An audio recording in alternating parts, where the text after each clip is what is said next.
ఓం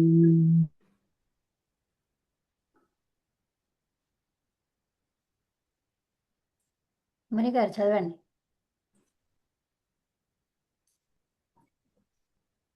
ఉన్నారా? రాత్రాభ్యమస్తు అథర్వవేది.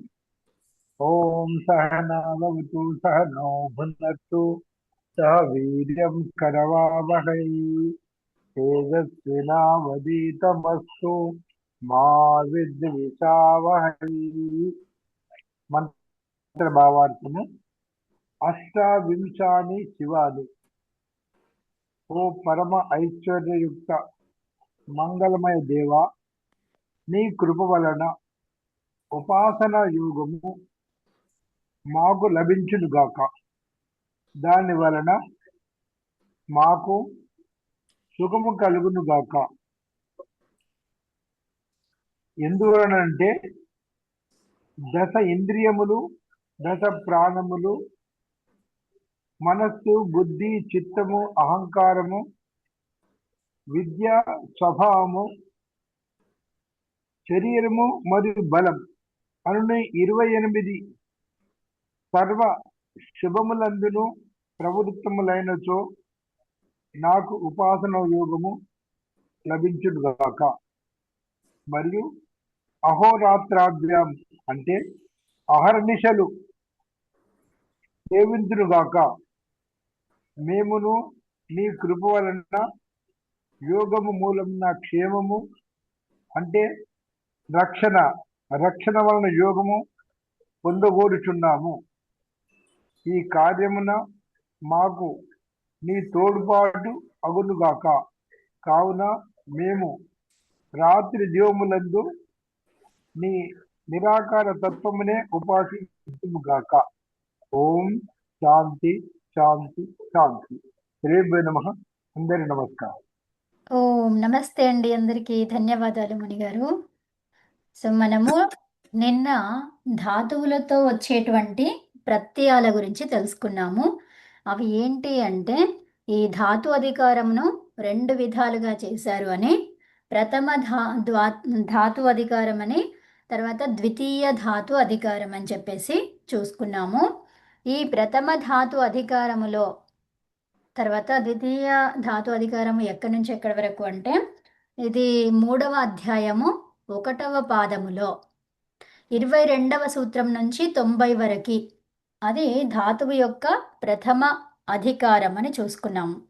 ఈ తర్వాత ద్వితీయ అధికారం ఎంతవరకు అంటే 3వ అధ్యాయము 1వ పాదము నుంచి 91వ సూత్రం నుంచి 4వ పాదము 117 వరకు. అది నేను 27 అని చెప్పాను, 1వ పాదమే అనుకున్నాను, కానీ 4వ పాదం వరకు. సో కాబట్టి చాలా సూత్రాలు ఉంటాయి ద్వితీయ అధికారములో. సో ఈ తింగ్ ప్రత్యయాలు ఏవైతే ఉన్నాయో, ఈ తింగ్ ప్రత్యయాలు కూడా ధాతువు చేతనే వస్తాయి అని చెప్పుకున్నాము కదా. సో అయితే ఈ ధాతువు చేత వచ్చేటువంటి తింగ్ ప్రత్యయాలు ఎక్కడున్నాయి మరి? ఈ ద్వితీయ ధాతు అధికారంలోనా, ప్రథమ ధాతు అధికారంలోనా అంటే, ఈ ప్రథమ ధాతు అధికారం ఏంటి? 1వ పాదం అది. ఓకేనా? 2వ పాదము నుంచి ఆ, అంటే 1వ పాదం 91 నుంచి, ఓకే, 4వ పాదం చివరి దాకా అనుకోండి. సో అంతవరకు ద్వితీయ ధాతు అధికారం ఉంది. అయితే ఇప్పుడు నేను చెప్పబోయే సూత్ర సంఖ్య వినండి. 4వ పాదము అన్నాను. ఏ అధికారములో ఉంది? ద్వితీయనా ప్రథమాధికారమా ధాతు అధికారమా? ద్వితీయ. ద్వితీయ. సో తింగు ప్రత్యయాలు ఎక్కడున్నాయి? ద్వితీయ. ద్వితీయ ధాతు అధికారంలో ఉన్నాయి. ఓకేనా? ఉత్తమం. సో ఇది 3వ అధ్యాయము 4వ పాదం 78వ సూత్రం. జస్ట్ నంబర్స్ చెప్తున్నాను ఎందుకు అంటే, మీకు ప్రథమద ద్వితీయద తెలియడానికి అంతే. సో ద్వితీయ ధాతు అధికారంలో తింగు ప్రత్యయాలు ఉన్నాయి మనకి. ఓకే. సో ఈ తింగు ప్రత్యయాలు అన్నీ కూడా 18 ఉన్నాయి. దాంట్లో పరస్మైపది 9 అని, ఆత్మనేపది 9 అని చెప్పేసి చెప్పుకున్నాము. ఈ 9లో మళ్ళీ ప్రథమ పురుష, మధ్యమ పురుష, ఉత్తమ పురుష అని ఉన్నాయి అని చెప్పుకున్నాము. తర్వాత వాటిల్లో వచనాలు కూడా ఉన్నాయి. ఏకవచనము, ద్వివచనము, బహువచనము అని చెప్పేసి ఇలా గ్రూప్ వైజ్గా చేశారు. ఇవన్నీ కూడా ప్రత్యయాలు. దేంతో వచ్చే ప్రత్యయాలు? ధాతువుతో వచ్చే ప్రత్యయాలు. ఓకే. తర్వాత ఇందులో షిత్ ప్రత్యయాలు అని చెప్పేసి చెప్పుకున్నాము. ఆ షిత్ ప్రత్యయాలు అంటే షకారానికి ఇత్తని పేరు పెట్టినటువంటివి. ఓకే. సో దానిని షిత్ అంటాం. అయితే ఆ షిత్ ప్రత్యయాలు మొత్తం చూస్తే మనకి 17 కనిపించాయి. ఓకే. తర్వాత ఈ తింగ్ ప్రత్యయాలు 18. ఇవి రెండింటినీ కలిపితే 35 ప్రత్యయాలు అని చెప్పుకున్నాము. ఈ 35 ప్రత్యయాలకి సార్వధాతుక సంజ్ఞ పెట్టారు. అంటే సార్వధాతుకమని పేరు పెట్టారు దానికి. ఓకే. 35 ప్రత్యయాలకి సార్వధాతుకమని పేరు పెట్టారు. ఇందులో షిత్తులు చెప్పాం కదా, షిత్తుల్లో 17 అని చెప్పాను చూడండి. ఆ 17లో ఏమున్నాయి అంటే మనకి గణాలు చెప్పుకున్నాం కదా, ధాతువు యొక్క గణాలు 10 గణాలు అని చెప్పుకున్నాం కదా. అందులో నుంచి 6 ప్రత్యయాలు ఉన్నాయి. 17 నుంచి 6 తీసేస్తే ఎంత అండి? 11. 11. ఆ 11 ఏంటివి? కృత్తుకి సంబంధించిన షిత్ ప్రత్యయాలు. ఓకే. కృత్తులకి సంబంధించినటువంటి షిత్ ప్రత్యయాలు. ఈ కృత్ అనేది ఇంకొక భాగం, ధాతువులతో వచ్చేటువంటి గ్రూప్ ఆఫ్ ప్రత్యయాస్. ఓకే. చాలా ఉన్నాయి అవి కూడా. సో అవి చాలా ఉన్నాయి. సో వాటిల్లో షకారం ఎత్తయ్యేటువంటివి 11. ఓకేనా? సో షిత్ ప్రత్యయాలలో మనకి 17 కనిపించే వాటిల్లో ఘన వికరణ ప్రత్యయాలు 6, మిగిలినవి కృత్ ప్రత్యయాలు, కృత్తుల్లో ఉన్నటువంటి షిత్ ప్రత్యయాలు. ఓకేనా? అయితే ఈ విధంగా మనము చెప్పుకున్నాము. మరి ఈ రెండిటికి ధాతు సంజ్ఞ పెట్టాము, సార్వధాతుక సంజ్ఞ పెట్టాము కదా. 35 ప్రత్యయాలకి సార్వధాతుక సంజ్ఞ వచ్చిందని చెప్పుకున్నాము. అదేవిధంగా ఇప్పుడు ఇవన్నీ కూడా మనకి ఈ లకారాలనేవి, లకారాలకి ఉండే ఈ తింగ్ ప్రత్యయాలు 18 ఏవైతే ఉన్నాయో ఈ 18 అనేవి మారుతూ వస్తూ ఉంటాయని చెప్పుకున్నాము కదా. ప్రతి లకారానికి మారుతుంటాయి అని చెప్పుకున్నాము. అయితే దీనిని ఏమంటాము? ఏం అధికారం అంటాం దీన్ని? ధాత్వధికారమా? ల అధికారం. లా. సో లా అధికారం అంటాం. ల అధికారం. సో దాన్ని రెండు కలిపితే ఏమైంది? లాధికారం. మన లాధికారం అంటాం. సో అయితే ఇవి తింగ్ ప్రత్యయాలని చెప్పేసి మళ్ళీ తర్వాత తింగ్ సార్వధాతుక ప్రత్యయాలు కదా. తింగ్ అంటే ఇవి తింగ్ సార్వధాతుక ప్రత్యయాలని, మళ్ళీ తర్వాత తింగ్ ఆర్ధధాతుక ప్రత్యయాలు అని చెప్పేసి ఉన్నాయి. ఎలాగా? ఈ 35 ఏవైతే మనం చెప్పుకున్నామో తింగ్ సార్వధాతుక ప్రత్యయాలని, అవి పోగా మిగిలినవన్నీ కూడా లకారాలతో వచ్చేటువంటి మిగిలిన శేష ప్రత్యయాలు ఏవైతే ఉన్నాయో వాటికి తింగ్ ఆర్ధధాతుక ప్రత్యయాలు అంటాం. ఓకేనా? సో మరి తింగ్ సార్వధాతుక ప్రత్యయాలు ఏ ఏ లకారాలతో వస్తాయి అంటే 4 లకారాలని చెప్పుకున్నాము. ఏవో గుర్తున్నాయా? ఏంటవి? లట్టు, లోటు, లంగు, విధిలింగు. అంతే. సో లట్టు, లోటు, లంగు, విధిలింగు ఇవన్నీతో వచ్చేటువంటి తింగ్ ప్రత్యయాలు ఏవైతే ఉన్నాయో వాటిని తింగ్ సార్వధాతుక ప్రత్యయాలు అంటాము. మిగిలిన లకారాలతో వచ్చేటువంటి ప్రత్యయాలను తింగ్ ఆర్ధధాతుక ప్రత్యయాలు అంటాము అని చెప్పుకున్నాము. అయితే ఇప్పుడు సార్వధాతుక ప్రత్యయాలను మనం ఎలా చూసాము అంటే దాంట్లో 3 భాగాలుగా చేసినట్టుగా చూసాం మనం, 3 ప్రకారాలుగా కదా. తింగ్ సార్వధాతుక ప్రత్యయాలని, కృత్ సార్వధాతుక ప్రత్యయాలని, వికరణ సార్వధాతుక ప్రత్యయాలని కదా. ఇందాక మనం చెప్పుకున్నాం కదా అదే. ఓకేనా? తర్వాత ఇప్పుడు ఈ గణాలు ఉన్నాయి చూడండి, ధాతువులో గణాలు 10 గణాలు అని చెప్పుకున్నాం కదా. ధాతువులని 2000 ధాతువులని 10 గణాలుగా చేశారు. అందులో 2 గణాలుగా విభజించారు. ఓకేనా? గణాలు 2గా చేశారు. అందులో ప్రథమ గణము, ద్వితీయ గణం. ఈ ప్రథమ గణ సమూహములో వచ్చేటువంటి గణాలు ఏవి అంటే ఏం చెప్పుకున్నాము? ఒకటి 4 ఉమ్, 1, 6 4, 6, 10 10. 6, 10. సో దీనికి భ్వాది తుచు అని పేరు పెట్టుకున్నాం మనం, అవునా? అంటే సింపుల్ గా గుర్తుండడానికి. సో భ్వాది గణము, ది అంటే దివాది గణము, తు అంటే తుదాది సుధాగణము గణము, చు చుర అంటే చురాది గణం. ఓకేనా? చురాది గారు. ఆ, సో ఇది ప్రథమ సమూహములో ఉన్నటువంటి గణాలు, అవునా? ప్రథమ సమూహ గణాలు ఏవి అంటే 10 గణాలుగా ఉన్నాయి కదా. ఆ 10 గణాలను 2 భాగాలు చేశారు. ఒకటేమో ప్రథమ గణము, ఫస్ట్ది, తర్వాత సెకండ్దేమో ఇదన్నమాట ద్వితీయ గణం, గణ సమూహం. సో అందులో మనకి 1, 4, 6, 10 పోగా మిగిలిన సంఖ్యలు ఏవైతే ఉన్నాయో ఆ సంఖ్యలన్నీ కూడా ద్వితీయ గణ సమూహములో వస్తాయి కదా. సో అవును దానికి అదాది అమ్మ, గణము 2, 3, 5, 7, 8, 9. అంతే అండి. హా. సో వాటికి పేర్లు ఏంటి అంటే అదాది గణము, జుహోత్యాది గణము, స్వాది గణము, రుధాది గణము, తనాది గణము, అలాగే క్రియాది ప్రయాది గణం. గారు. అంతే అండి. సో క్రియాది అనాలి, క్రీ ఆది అన్నమాట. క్రీ అంటే క్రీణాతి, డుక్రీకరణే కాకుండా ద్రవ్య వినిమయే. ఓకే, డుక్రీ ద్రవ్య వినిమయే అంటే ఏంటి? క్రీణాతి, క్రీడీత, క్రీణంతి ఉన్నాయి చూడండి, అంటే కొనడము, అవునా? అమ్మ, ఈ 5వ గణం పేరు ఏమన్నారు? 5వ గణము స్వాది. రుధాది. ఆ, 7 అజుస్వ రుధాది కదా. అజుస్వరుత క్ర రాసుకోండి. అజుస్వ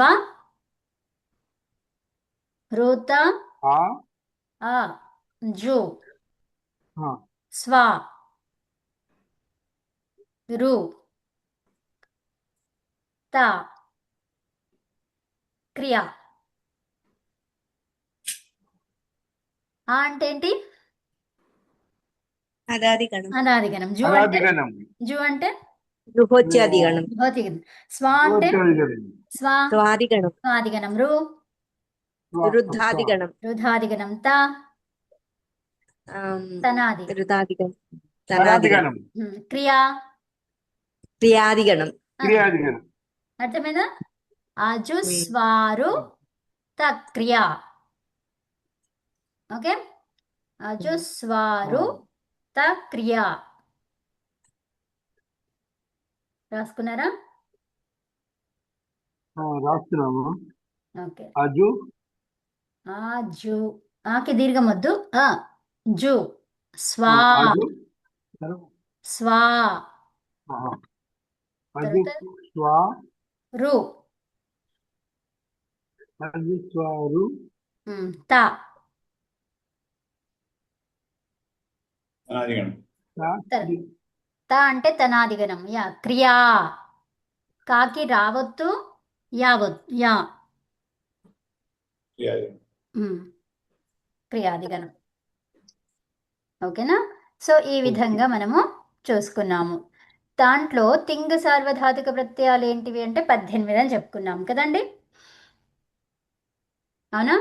ఇవి ప్రథమ గణ సమూహంలో ఉండే తింగ్ సార్వధాతుక ప్రత్యయాలు ఏమవుతాయి? అవన్నీ కూడా అది ఈ గణాలను పట్టుకొని, ధాతువు ప్లస్ గణము పట్టుకుంటే మనకి ఏమొచ్చింది? ఎలాంటి అంగం వచ్చింది? అదంత అంగం. అదంత అంగం. అదంతంగం. ఈ ప్రథమ గణ సమూహానికి తింగ్ సార్వధాతుక ప్రత్యయాలు ఎలా ఉంటాయని చెప్పుకున్నాము? అదంత అంగముతో ఉంటాయి. అదంతంగంలో. నెక్స్ట్ ఇప్పుడు రెండవ గణం అని చెప్పుకున్నాము, అవునా? రెండవ గణంలో ఏం చెప్పుకున్నాము? అనదంతం, అవునా? అనదంత అంగం. అదంతం కానిదంతా కూడా అనదంతము. అనదంతం ఎలా వచ్చిందో మీకు చూపించాను కదా. అవును. సో ఇప్పుడు మళ్ళీ ఒకసారి చెప్తాను. ఇప్పుడు మన ప్రస్తుత లెసన్కి వస్తున్నాం ఇప్పుడు. ఓకే, ఇంతవరకే చెప్పుకున్నాం మనం. ఇందులో ఏమన్నా అడగాల్సింది, వినాల్సింది, చెప్పాల్సింది ఏమైనా ఉందా మీకు? మీ ద్వారా వినాల్సింది, నా ద్వారా చెప్పాల్సింది ఏదైనా ఉందా? ఇప్పటి వరకు చెప్పిన వాటిలో లేదండి. ఓకే. సో అదంతము అనదంతం కదా. సో ఇప్పుడు ఒక నిమిషం, ఏమన్నాము? అదంతం అన్నాం. అదంతం అంటే ఏంటి? ఆకారం అనేది అంతంగా ఉన్నటువంటిది కదా. సో మరి దా ఎలా వచ్చింది అంటే ఏం చెప్పుకున్నాము? ఈ ఆకారం అచ్చులు అనేవి చాలా విధాలుగా ఉన్నాయి, 18 కదా. తర్వాత ఈలు 18 అలాగా అంటే ఆకారం అనగానే 18 వచ్చేస్తాయండి కదా. ఆకారం అనగానే 18 వెరైటీస్ ఉన్నటువంటి ఆకారాలు వచ్చేస్తాయి. అందుకని మహర్షి ఎలా చేశాడు అంటే అత్ ఏం చేశాడు చెప్పండి? ఏం పెట్టాడు దానికి? అత్ అన్నారు, అవునా? అంటే ఏంటి? ఈ తకారానికి పూర్వంలో ఏదైతే ఉందో, ఏ అక్షరం అయితే ఉందో అది మాత్రమే తీసుకోవాలి. మరి ఇది అన్నిటికీ వర్తిస్తుందా, జస్ట్ అచ్చులకేనా ఈ తపరం అనేది? అచ్చులకే. ఎందుకంటే ఆ అచ్చులే కదా 12, 18గా ఉన్నాయి, అవునా? వేరే వాళ్ళ లేవు, జస్ట్ అచ్చులు మాత్రమే ఉన్నాయి. ఈ తపరము మనకి కనిపిస్తుంది అచ్చుల్లో అంటే ఏమనుకోవాలి మీరు? ఒక్క అక్షరం గురించి చెప్తున్నారు, అక్కడ ఏమి ఇచ్చారో దాని గురించి చెప్తున్నారు అని. అర్థమైందా? ఆకారాన్నే తీసుకోవాలి అని చెప్పి. అంతే. అదనమాట. ఈ తపరం అనేది జస్ట్ అచ్చులకే ఉంటుంది. ఓకే. తర్వాత ఇప్పుడు అత్ అంత. మరి అదంతా ఎలా వచ్చింది? దా ఎలా వచ్చింది? ఏం చెప్తారు? దా ఎలా వచ్చిందో? తా అనేది ఎన్నోది?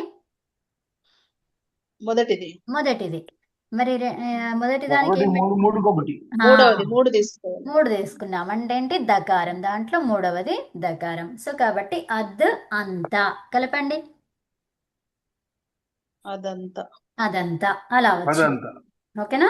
అదంతాంగం. మరి అదంతాంగం కాని దానిని ఏమనాలి?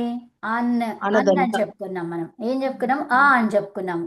ఎప్పుడైతే ఆ చెప్పుకుంటామో అదంతం కాదు అంటే ఆ అని చెప్తాం కదా. అసత్యము అసత్యం అన్నట్టుగా ఆ పెడతాము. కానీ ఈ శబ్దం ఏదైతే పదం ఏదైతే ఉందో, నెక్స్ట్ పదము ఇప్పుడు ఆ పెట్టాలి అనుకున్న తర్వాత పదం ఏదైతే ఉందో అది అచ్చుతో మొదలైతే అంటే అకారముతో మొదలైతే, అర్థమవుతుందా? అకారముతో మొదలైతే దానికి ఏం చేయాలి? నో నకారాన్ని తీసుకురావాలి, నుట్టాగమంగా వస్తుంది. సో అప్పుడు ఏమైంది? అది అన్న అదంతా కలపండి. అనదంతా. అర్థమేనా? అదంతం కానిదేంటిది? అనదంతం. సో ఇప్పుడు నేను సా అన్నాను. సా అంటే అక్కడ ఆ వస్తుందా? ఇప్పుడు నా వస్తుందా? రాదు. రాదు. ఎందుకు రాదు. రాదు? ఎందుకు రాదు? అచ్చు కాదు కదా. అచ్చు ఆకారం లేదు అక్కడ, అవునా? అదనమాట. అర్థమైందా? ఇప్పుడు ఆది అన్నాను, ఆది కాదు అని చెప్పాలి. ఏం చెప్తారు మీరు ఇప్పుడు? అనాది. అన్న అనాది అదే. ఓకే. అంతము అన్నాను, అనంతం. అర్థమవుతుందా? అంతంకి అనంతం. అనంతం. తర్వాత పదము అచ్చుతో మొదలైతే నుట్ ఆగమం అయ్యి అవునమ్మా, నకారం కరెక్ట్. అన్నయింది. ఓకేనా? అదండి. సరే, ఉత్తమం. సో ఇప్పుడు మనము ప్రత్యయాల గురించి చూద్దాం అనుకున్నాం కదా. సో లకారాలలో లట్ లకారంలో ఎలా వస్తుంది, పరస్మైపదులు ఎలా ఉంటాయి, ఆత్మనేపదులు ఎలా ఉంటాయి అనేది చూద్దాం అనుకున్నాం కదా. సో ఇక్కడ ప్రత్యయాలు నేను వైట్ పేపర్ తీసుకొని చెప్తాను. సరే ఇక్కడ చూద్దాం. సో ఫస్ట్ అది పరస్మైపది ప్రత్యయాలు టిప్. ఓకే. సో ఇదంతా మనకి మూల ప్రత్యయాలు కాకుండా ఇక్కడ ఉన్నవే చూడండి. మూల ప్రత్యయాలని మళ్ళీ తీసేసి పెట్టడం కంటే ఇక్కడ చూడండి, తి ఏముంది అక్కడ? తి ఉంది. ఫస్ట్ ది పరస్మైపదిలో ఏముంది? తి. తహ అంతి. తర్వాత సి థహ థ మీ వహ మహ. ఇవి పరస్మైపది ప్రత్యయాలు. మనం చెప్పుకున్నాం ఆల్రెడీ. ప్రథమ పురుష, మధ్యమ పురుష, ఉత్తమ పురుష అని ఉన్నాయి. ఏకవచనము, ద్వివచనం, బహువచనం అని చెప్పుకున్నాం కదండి. అంటే ఈ పైనవన్నీ ప్రథమ పురుష, మధ్యలోవన్నీ మధ్యమ పురుష, కిందవన్నీ ఉత్తమ పురుష. అన్ని లకారాలను అదే విధంగా అర్థం చేసుకోవాలి. ఓకేనా? అయితే ఇప్పుడు ఇక్కడ మీకు అందరికీ ఆరెంజ్ కలర్ లో కనిపిస్తుంది, అవునా? తీసిమి, ఇది గుర్తుపెట్టుకోండి. తీసిమి ఏంటది? తీసిమి. అది దేంతో మొదలైంది? తకారం అంటే దేంతో మొదలైందండి? తకారం సకారం హల్లుతో అక్షరాలు 2 డివిజన్స్ అని గుర్తుపెట్టుకోవాలి మీరు ఫస్ట్. అంటే ఒకసారి ఒకలాగా, ఇంకోసారి ఇంకోలాగా. ఇప్పుడు ఇక్కడ మాత్రం ఈ సిచ్యువేషన్ లో మనము ఈ అక్షరాలు 2 విధాలు అని గుర్తుపెట్టుకోవాలి. ఓకే, 2 విధాలు ఏమేమవి? ఒకటి అచ్చు, అచ్చులు హల్లులు. హల్లు. ఇక్కడ మంచి సావధానంగా వినండి అందరూ, ఓకేనా? అక్షరాలు 2 విధాలుగా అని చెప్పుకున్నాం. ఒకటి అచ్చు, ఒకటి హల్. ఎప్పుడు? హల్లు ఈ లకార ప్రత్యయాలను చేసే అప్పుడు. అక్షరాలను 2 డివిజన్ గా చేసుకున్నాం. ఎప్పుడది? లకార ప్రత్యయాలు చేసేప్పుడు ఆ, ఓకేనా? ఆ తింగ ప్రత్యయాలను చూస్తున్నప్పుడు పిత్త అపిత్త అని చూసుకోవాలి అంటే అచ్చ హల్ల అంతే. ఓకేనా? అక్షరాలు 2 డివిజన్స్ లో అచ్చ హల్ల అనేది మనకి ఇక్కడ అవసరం. అయితే ఇప్పుడు తీసిమీలో మీకేం కనిపిస్తుందా? ఆదిగా హల్లు హల్లు కనిపిస్తుంది. హల్లు హల్లు కనిపిస్తుంది. కనిపిస్తుంది. హల్లులు. కాబట్టి దాన్ని ఏమనాలి? హల్ హలాది ఆదిగా ఉంటే హలాది హలాది, హలాది. హలాది అంటాం. ఓకే, ఉత్తమం. అయితే ఇప్పుడు అవన్నీ కూడా ఏంటన్నమాట? అవి తిప్పు, సిప్పు, మెప్పు. ఏంటివి అవన్నీ కూడా? తిప్పు, సిప్పు సిప్, మెప్పు మెప్. సో చివరిగా ఏం కనిపిస్తుంది మీకు? పకారం. పకారం. పకారం. ఈ పకారానికి ఏమని పేరు పెట్టారు? హల్లు పకారం. చివరిగా ఇత్. ఉంటే హలంత్యం అనే సూత్రం చేత హలంత్యం. పకారానికి ఇత్తని పేరు పెట్టారు. సో దాన్ని ఏమంటాము? పు ఇత్. కలపండి. పిత్. పిత్. అవునా? పకారానికి ఇత్తని అనడాన్ని ఏమంటాము? పిత్. అవునా? So pith. సో అంటే ఇప్పుడు మొత్తం ఏమైపోయింది? 2 కలిపి చెప్పండి. మనం ఫస్ట్ హలాది ఏమనుకున్నాం? పిత్. హలాది. హలాది పిత్. హలాది పిత్. పిత్. హలాది పిత్తులు ఎన్ని ఉన్నాయి లట్లకారములో, పరస్మై పదుల్లో? 3. 3 ఉన్నాయి. ఓకేనా? క్లియర్ ఇంతవరకు? క్లియర్. లట్ లకారము పరస్మై పదిలో హలాది పిత్తులు ఎన్ని ఉన్నాయి? 3 ఉన్నాయి. 3 ఉన్నాయి. ఏమేమవి? తిప్పు, సిప్పు, మెప్పు. తీసిమి అది చెప్పండి ఇంకా. ఓకే. తీసిమి అంతే. సో పిత్తులు అన్నాం కదా. సో పకారం ఇత్తని పేరు పెట్టారు కాబట్టి లోపం చేసేస్తాం. తస్య లోప అదర్శనం లోప కదా. సో కాబట్టి మనం తీసిమి చెప్పుకుంటాం. ఓకేనా? మూల ప్రత్యయాలు, తింగ ప్రత్యయాలు ఏంటివి అంటే తిప్పు, సిప్పు, మెప్పు. మెప్పు. ఓకేనా? సో ఇప్పుడు లట్లకార ప్రత్యయం వచ్చేసరికి ఏమైంది? అది హలాది పిత్ ప్రత్యయాలు. పకారం ఇత్ అని పెట్టుకున్నాం కాబట్టి దానికి లోపం చేయాల్సిందే కదా. అవునా కదా? అవును. కాబట్టి తీసిమి. క్లియర్ ఇంతవరకు? క్లియర్. ఓకే, నేను ప్రశ్నలు అడుగుతా ఇక్కడే, దీంట్లోనే దీనికి సంబంధించిందే అడుగుతా. ఓకేనా? సో ఇప్పుడు లట్ లకారం. ఏ లకారం చేస్తున్నాం ఇప్పుడు మనం? లట్ లకారం. లట్ సో లట్ లకారములో పిత్ ప్రత్యయాలు ఎన్ని ఉన్నాయి? 3 ఉన్నాయి. 3 ఉన్నాయి. ఏమేమవి? తీసిమి. తీసిమి తీసిమి. సిప్పు మెప్పు. లట్లకారములో అంటున్నాం కాబట్టి తీసిమి.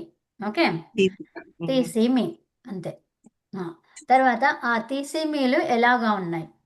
అచ్చుతోన హలాది పిత్. హలాది. హలాది కదా, హల్ ఆదిగా ఉన్నాయి. సో అవి హలాది పిత్తులు. అవునా? నా ప్రశ్నను మళ్ళీ వినండి, టకటక ఆన్సర్లు ఇవ్వాలి ఆగకుండా. ఓకే, ఇప్పుడు ఈ పిత్తులు ఎలా ఉన్నాయి? తీసిమీలు ఎలాగున్నాయి? హలాదిగా ఉన్నాయి. అంతే, అలాగ టకటక ఆన్సర్స్ ఇవ్వండి. హలాదిగా ఉన్నాయి. తర్వాత ఈ హలాదివి ఏంటివి? అవి తీసిమీలు పిత్తులు. పిత్తులు, లకార ప్రత్యయాలు హలాది పిత్తులు. అవునా? సో ఇవన్నీ కూడా దేనికి సంబంధించిన ప్రత్యయాలు? లట్లకారానికి సంబంధించిన ప్రత్యయాలు. లట్లగారు పరస్మైపదికి సంబంధించిన పిత్తు ప్రత్యయాలు. అంతే ఇంకా. లట్లకారానికి పరస్మైపదికి సంబంధించిన తింగు ప్రత్యయాలు. అవునా? ఓకే, ఉత్తమం. తర్వాత ఈ తింగు ప్రత్యయాలు దేంతో వస్తాయి? తింగు ప్రత్యయాలు ధాతువులతోటి ధాతువుతో వస్తాయి. ధాతువు చేత వస్తాయి. ధాతువుకి పరంగా వస్తాయి. అవునా? ధాతువుకి పరంగా వస్తాయి. ఓకే, సో ధాతువుకి పరంగా ఇవి వేటి ప్లేస్ లో ఆదేశంగా వస్తాయి? ధాతువుకి పరంగా వేటి ప్లేస్ లో ఆదేశంగా వస్తాయి ఇవి? పైన ఉంది చూడండి, ఏముంది ఇక్కడ? లకార ప్రత్యయాలు లకార లకార ప్రత్యయాలు అవి. సో లకార లకార. స్థానంలో ఆదేశంగా వస్తాయి. సో ఇప్పుడు తీసిమి ఎక్కడ రావాలి? లట్లకార స్థానంలో. చెప్పండి, లట్లకారం ఏంటిది అది? లకారస్థానం. లకారం ఏంటిది అసలు? లట్లకారం ఏంటిది? అదొక ప్రత్యయం కాలాలు. లకార ప్రత్యయము. ప్రత్యయం ప్రత్యయం అంతే. లట్ అనేది ఏంటి? ప్రత్యయమే కదా. అవునా? ప్రత్యయం. సో ప్రత్యయం అని ఎవరు చెప్పారు? ఏ సూత్రం చెప్పింది? అదే ఉంది. నేను ఇప్పుడు ఏమడిగాను? వర్తమానే లట్ ఆహా, ఆహా. ప్రకారం కాదు కాదు. ప్రత్యయ ప్రత్యయ. ఏంటి? ప్రత్యయ. అది ప్రత్యయం అని ఎవరు చెప్పారు? తొందరగా. అది ప్రత్యయ. ప్రత్యయ. ఈ ప్రత్యయాన్ని ఎక్కడ పెట్టమన్నారు? లకార స్థానం. ధాతువు పరంగా ప్రత్యయాలను ఎక్కడ పెట్టాలి? పరశ్చ పరంలో. పరశ్చ పరముగా. సో దేనికి పరముగా? ధాతువుకి పరముగా. ధాతువుకి ఇక్కడ మనం ధాతు కార్యక్రమం చేస్తున్నాం కాబట్టి, ధాతు ప్రయోగం చేస్తున్నాం కాబట్టి ధాతువుకి పరంగా లేదా ప్రకృతికి పరంగా అని చెప్పాలి. ఆన్సర్ ఏముండాలి? ప్రకృతికి పరంగా. సో ప్రకృతిలో ఏమున్నాయి? ధాతు, ప్రాతిపదికం, ధాతువులు ఉన్నాయి. ఇంకా ప్రాతిపదికం. ఈ రెండు ఎక్కడున్నాయి? ప్రకృతిలో ఉన్నాయి. ప్రకృతిలో ఉన్నాయి. ప్రకృతిలో ఉన్నాయి. అర్థమేనా? సో ప్రకృతిలో ఏమేమి ఉన్నాయి? ధాతువులు ధాతువులు ప్రాతిపదికలు. ప్రాతిపదికాలు. ధాతువులు, ప్రాతిపదికలు. సో మరి ధాతువు అనేది ఏంటన్నాము? క్రియకి సంబంధించిందని ధాతువు అన్నాం.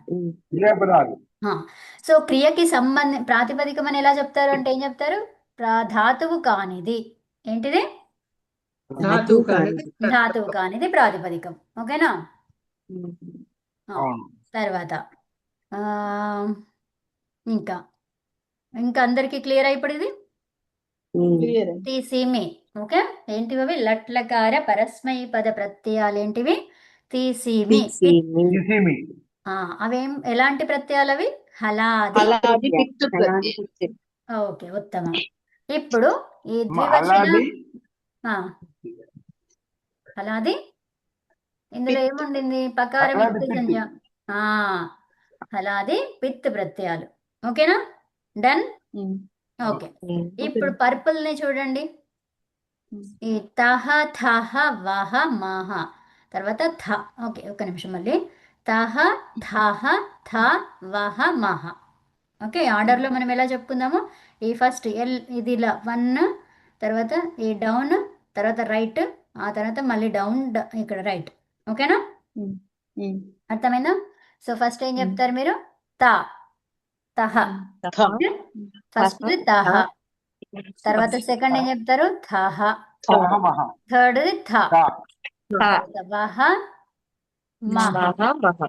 ఇలా చెప్పండి. ఓకేనా? ఇది first, second, third, fourth, fifth. ఓకేనా? సో పర్పుల్ వి అవి. అవునా? ఈ పర్పుల్ ని గమనించండి. తహ అన్నాం మనం. అవునా?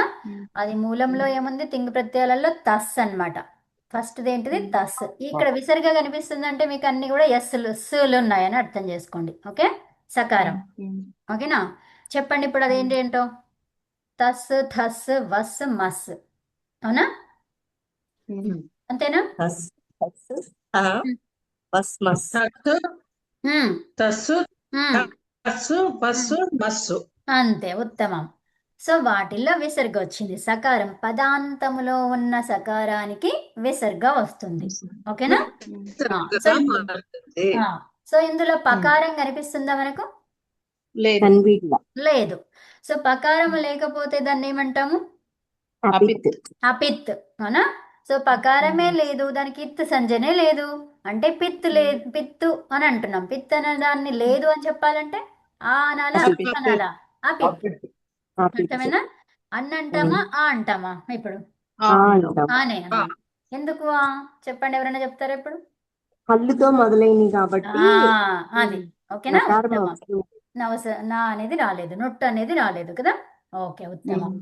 అయితే ఇప్పుడు మనకి అపిత్ అన్నాం. ఇవన్నీ కూడా అపిత్తులు. ఇక్కడ కనిపించేవన్నీ కూడా అపిత్తులు. అవునా? ఈ 5 కూడా పకారం కనిపించట్లేదు కదా. ఇక్కడ థ అంటే ఇంకా అసలు ఏమీ లేదు అక్కడ. ఇంతే, ఈ ఉన్న మూల ప్రత్యయం థానే. ఓకే, ఈ విసర్గ వచ్చింది చూడండి. విసర్గ ఆదేశంగా వచ్చింది. దేనికి ఆదేశం అది? సకారం. సకారానికి సకారానికి అదే. మూలములో సకారం, మధ్యలో రేఫ. ఈ సకారము ఇది ఒక్కటి గుర్తుపెట్టుకోండి మీరు. ఇది ఒక్కటి మాత్రం గుర్తుపెట్టుకోవాలి ఈ ఆర్డర్. సకారము, రేఫ, విసర్గ. విసర్గకి పూర్వం ఏముంది? రేఫ. రేఫకి పూర్వము సకారం. సకారం తర్వాత రేఫ. రేఫ తర్వాత రేఫ. విసర్గ. విసర్గ. ఎలా విసర్గ. అడిగితే అలా ఈ సర్కిల్ మొత్తం కంప్లీట్ గా రావాలి. ఓకేనా? విసర్గ ఎలా వచ్చింది? విసర్గ. సకారం, రేఫ. రేఫ, రేఫ. ఆ, రేప ఎలా వచ్చింది? సకారం. సకారం నుండి మరి సకారం ఉంటే రేఫగా రేఫ రేఫగా వస్తుంది. మారుతుంది. రేఫ రేప నుండి నుండి విసర్గ. విసర్గ. ఓకే, ఇది గుర్తుపెట్టుకోండి. ఈ సర్కిల్ ని గుర్తుపెట్టుకోండి. ఓకే. తర్వాత ఇప్పుడు ఇవన్నీ కూడా అపిత్తులు అన్నాము. అపిత్తులన్నీ ఎలా ఎలా మొదలయ్యాయి చూడండి, గమనించండి. అది అచ్చా హల్లా. హల్తో మొదలైంది. హల్తో హల్తో మొదలైంది. హల్ హల్ తోటి. సో ఇప్పుడు దీన్ని ఏమని చెప్పాలి? హలాది హలాది అపిత్. హలాది అపిత్. ఓకే, హలాది అపిత్తులు ఎన్ని ఉన్నాయో గమనించండి. 5. 5. పర్పుల్ 5. హలాది అపిత్తులు 5. సరే, అవేంటో ఇప్పుడు చదవండి ఇక. తహ థహ థ సహ మహ సహ మహ. తా మహ మహ. మళ్ళీ చెప్పేసేయండి అమ్మ ఒకసారి. నేను చదువుతాను. సహ చదవండి. సహ తా మహ మహ. ఓకేనా? ఉత్తమం. సో ఇప్పుడు ఆత్మనేపథ్యంలో కూడా గమనించండి. ఇక్కడ తే అన్నాం. తే అంటే మూల ప్రత్యయం ఏంటి? తా అన్నమాట. ఓకే, ఈ తాకి మరి ఏ ఎలా వచ్చింది? టీ భాగం. సో టీ భాగాన్ని ఎలా చెప్పుకున్నాం మనం? పదాలు. అంటే సో టీ భాగం. టీ అంటే ఏంటి మరి అసలు? అంటే చివరి అచ్చు. చివరి ఉన్న భాగం అంతా టీ భాగం. చివరి అచ్చుని మొదలుకొని ఉన్న భాగం అంతా. ఇప్పుడు మీ పేరేంటి? సరే, ఈ సంస్కృతం ఉంది కదా, ఈ సంస్కృతంలో ఏముందో చూడండి. సంస్కృతం. ఓకేనా? ఈ సంస్కృతంలో మనకి చివరి అచ్చు ఎక్కడుంది? తాలో ఉంది. తాలో ఉంది. అంటే ఇప్పుడు టీ అంటే ఏం చెప్పాలి ఇందులో? చివరి అచ్చులు మొదలుకొని అన్నాం అనుకోండి. సో అప్పుడు ఏమేమి వస్తాయి అక్కడ నుంచి? అమ్మ. అర్థమైందా? అది టీ భాగం. టీ భాగానికి ఏ చేసుకోవాలి అన్నాను నేను ఇప్పుడు. ఏ ఆదేశం అన్నాను. అంటే ఇప్పుడు ఈ సంస్కృతం అనేది ఏమైపోయింది? సంస్కృతే. ఉత్తమం. సంస్కృతే అయ్యింది. అలాగే ఆతాం ఉంది. ఆతాం అనేది ఒక ప్రత్యయం. ఓకే, సో దీంట్లో టీ భాగం ఏంటి? ఆమ్. ఆమ్ అనేది టీ భాగం. దీనికి ఏకారం చేయండి, మొత్తం కలిపి చెప్పండి. ఇప్పుడు ఆతే. అర్థమైందా? ఇప్పుడు తా ప్రత్యయం ఉంది నా దగ్గర. సో ఇప్పుడు దీంట్లో టీ భాగం ఏంటి? అకారం. అకారానికి ఏ చేయండి? తే. ఉత్తమం. మొత్తం కలిపి తే. అవునా? సో అట్లాగే సకారం ఉంది నా దగ్గర. ఏముంది? సా ఉంది. సకారం కదా, సా ఉంది. సే. అర్థమవుతుందా ఇది? ఓకే, నా దగ్గర ధ్వా ఉంది. ద్వే. దాంట్లో టీ భాగం ఏంటో తెలిసిందా? ఓకే, నా దగ్గర అంతా ఉంది. అంతే. తర్వాత ఈ థా ఉంది నా దగ్గర. ఇథే. ఇథే. అర్థమైందా? నా దగ్గర ఈ ఉంది. అంతే. ఉత్తమం. ఇందులో టీ భాగం ఏంటి? అచ్చు కదా, చివరి అచ్చు అన్నాం. అచ్చు అదొకటే ఉంది అక్కడ. చివరిదైనా ఆదిదైనా అదొకటే ఉంది. అవునా? సో దానికి ఏం చేయాలి? ఏకారం చేసుకోవాలి. అర్థమైందా? ఏకారం ఆదేశం. సో కాబట్టి టీ భాగానికి ఏకారం ఆదేశం వస్తే ఏమైంది? ఏనే ఉంది మనకి, ఇంకా ఇంకేం లేదు కదా అక్కడ. అవునా?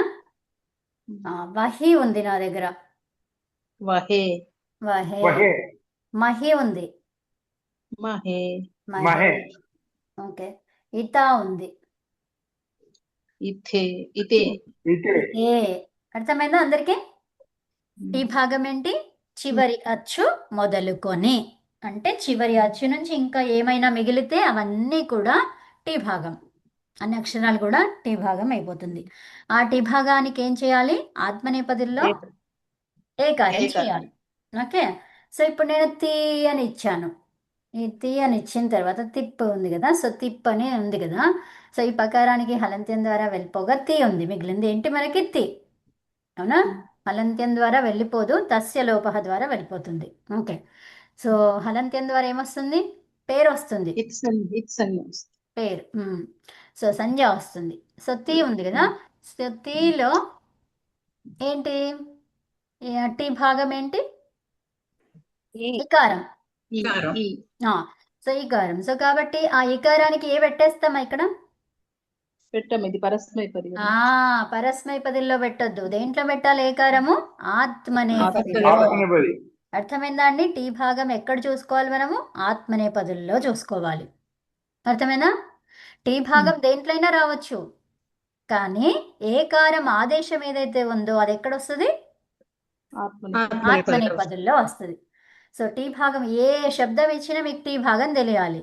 అప్పుడు కొన్ని సూత్రాలలో చెప్తారు టీ భాగానికి లోపం చెయ్యు అంటారు, టీ భాగానికి ఇక ఆదేశాలు పెట్టుకో అంటారు. అర్థమైందా? టీ భాగానికి ప్రకృతి భావం చెయ్యు అంటారు. అర్థమైందా? టీ భాగానికి లోపం చెయ్యు అంటే ఏం చేస్తారు? ఇప్పుడు ఆతాం ఉంది, ఎక్కడ చేయమంటుండ్రో దాని విషయాన్ని గమనించుకుంటాం మనం కదా. సో ఇప్పుడు ఆతాం ఉంది, దీంట్లో నేను ఇప్పుడు మీకు అడుగుతున్నాను క్వశ్చన్, టీ భాగానికి లోపం చేయండి అన్నాను, ఏమైంది అది? ఆత్. అర్థమైందా? అదండి. సో ఇప్పుడు అంతి ఉంది, ఇందులో టీ భాగాన్ని లోపం చేయండి. అంత్. అర్థమైందా? ఇలా మనకి ఇలా కనిపిస్తుంది చూడండి, నకారము తకారము, దాన్ని ఏమంటాము? రెండు పక్క పక్కనే ఉన్నాయి, హల్లులు రెండు పక్క పక్కన ఉంటే దాన్ని ఏమంటాం? అంటే వాటి మధ్య అచ్చులు లేకపోతే ఒక పేరు పెట్టారు దానికి. ఏం పేరు అది? సంయోగం. సంయోగం అని పేరు పెట్టారు. ఓకేనా? మరి ఆ సంయోగం వల్ల లాభం ఏంటి, ప్రయోజనం ఏంటి అంటే సంయోగంలో ఉన్న చివరి అక్షరాన్ని తీసేయమంటారు. ఓకేనా? సో అప్పుడు ఏం మిగులుతుంది మనకు? అన్. అలాగనమాట. ఓకే, సరే. ఇప్పుడు కొన్ని విషయాలు చూసారు మీరు. ఓకే, సో ఇప్పుడు మనకి ఇక్కడ ఆత్మనేపదిలో కనిపించేటువంటి హలాది అపిత్తులు ఏమున్నాయి చూడండి. తే, తర్వాత సే ద్వే వహే మహే. ఓకే, తే సే ద్వే వహే మహే. ఓకేనా? సో ఇప్పుడు మొత్తం చెప్పేసేయండి ఇక్కడ. తహ థహ థ